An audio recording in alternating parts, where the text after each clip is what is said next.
सुदामा रे भाई बड़े दिनों में आया।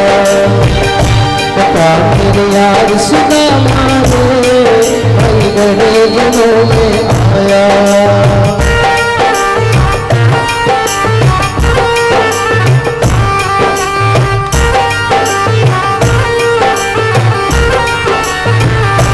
बालक था जब आया करता रोज खेलने जाया करता।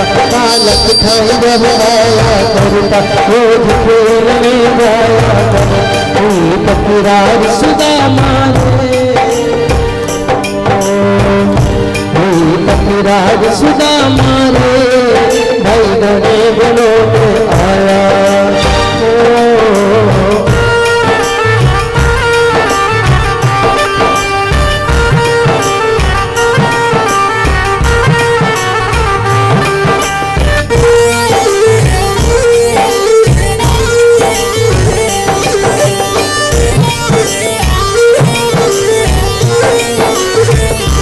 सब बच्चों का हाल सुना मिसराने की बात बता।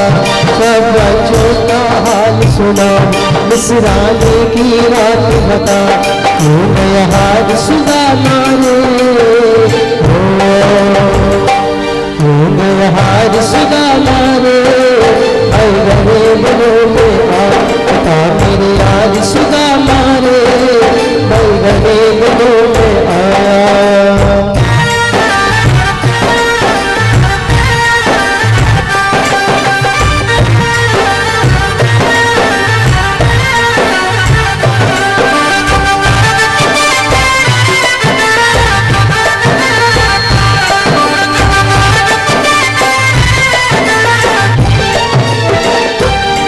भी आ गई कि बतक में आज बैठ जा मेरे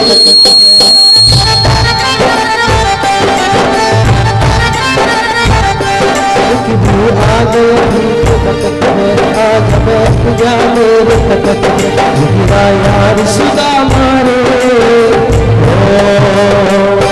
जिगिरा यार सुदामा रे भाई बड़े दिनों में आया। मेरे यार सुदामा रे भाई बड़े दिनों में आया।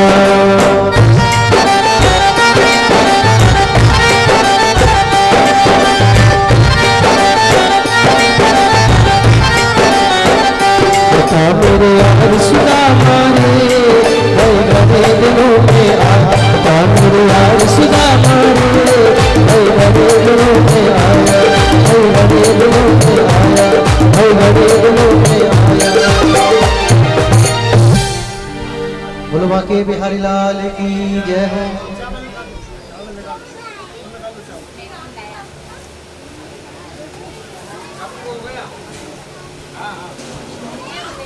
बोलिए वृंदावन बिहारी लाल की, राधा रानी सरकार की।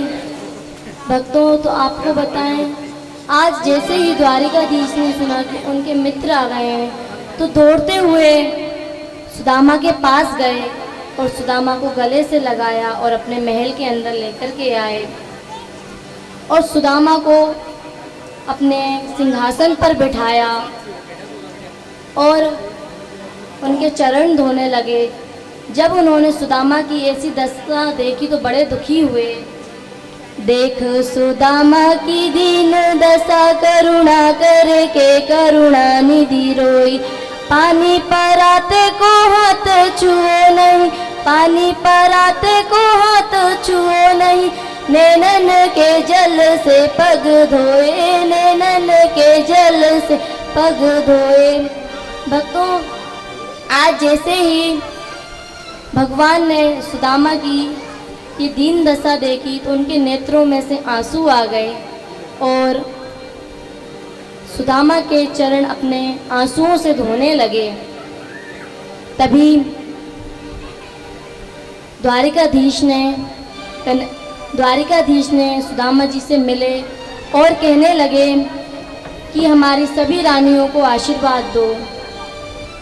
तब जो पट रानियाँ थी उन्होंने सोचा कि अरे लगता है ये कोई खास है, हमारे स्वामी इनकी इतनी सेवा कर रहे हैं हमें भी चल करके इनको प्रणाम कर लेना चाहिए।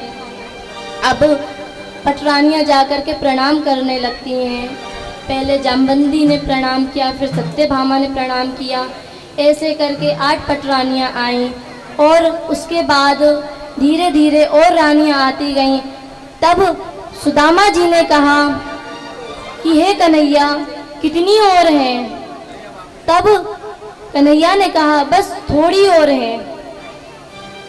तब सबको आशीर्वाद देते गए सुदामा जी और धीरे धीरे समय बीतता गया और अब सुदामा जी कहने लगे, अरे कन्हैया, मैं आशीर्वाद देते देते थक गया हूँ, मुझे एक बार बता दो कि कितनी है। तब कन्हैया ने कहा कि अरे सुदामा, ज़्यादा नहीं है, 16,108 रानियाँ हैं और 8 पटरानियाँ हैं। इस प्रकार से सुदामा जी को कन्हैया ने बताया। अब सुदामा जी कहने लगे, इनको तो मैं आशीर्वाद देते देते थक जाऊंगा, इनको तो आशीर्वाद मैं नहीं दे पाऊंगा। तब कन्हैया ने कहा कि अरे आपको आशीर्वाद तो देना ही होगा। तब सुदामा ने एक लोटे में जल मंगवाया और वे जल को सभी रानियों के ऊपर फेंक दिया और कहा कि मैंने आशीर्वाद दे दिया है। इस प्रकार से सुदामा जी महाराज ने आज सभी रानियों को आशीर्वाद दिया। और अब द्वारिकाधीश सुदामा की सेवा करने लगे, उनको स्नान आदि कराया और उनको सुंदर आभूषण पहनाए और वस्त्र पहनाए। और अब सुदामा को उनके कक्ष में ले गए और बातें करने लगे कि अरे मित्र, तुम्हें पता है तुमने बचपन में मेरे साथ क्या किया था? तब सुदामा ने कहा, अरे मैं बचपन की बात कैसे भूल सकता हूँ, मुझे याद है कि गुरु माँ ने चने दिए थे और वे चने मैंने अकेले ही खा लिए थे और मैंने तुमको नहीं दिए थे। तब से मेरे जीवन में दरिद्रता देवी ने वास कर लिया। कृष्ण, तुमने मुझसे दरिद्र कहा था, इसलिए मैं दरिद्र हो गया। भक्तों, जो चने सुदामा जी महाराज ने खाए थे वे श्रापित भी थे कि जो भी इस चने को खाएगा वे दरिद्र हो जाएगा। इसलिए सुदामा जी ने सोचा कि यदि ये चने मेरे मित्र ने खाए तो उसके जीवन में दरिद्रता आ जाएगी। इसलिए सुदामा जी ने वे चने खुद ही खा लिए। इसके बाद भक्तों, अब द्वारिकाधीश सुदामा जी से बात करने लगे और कहने लगे कि भाभी माँ ने मेरे लिए कुछ नहीं भिजवाया क्या?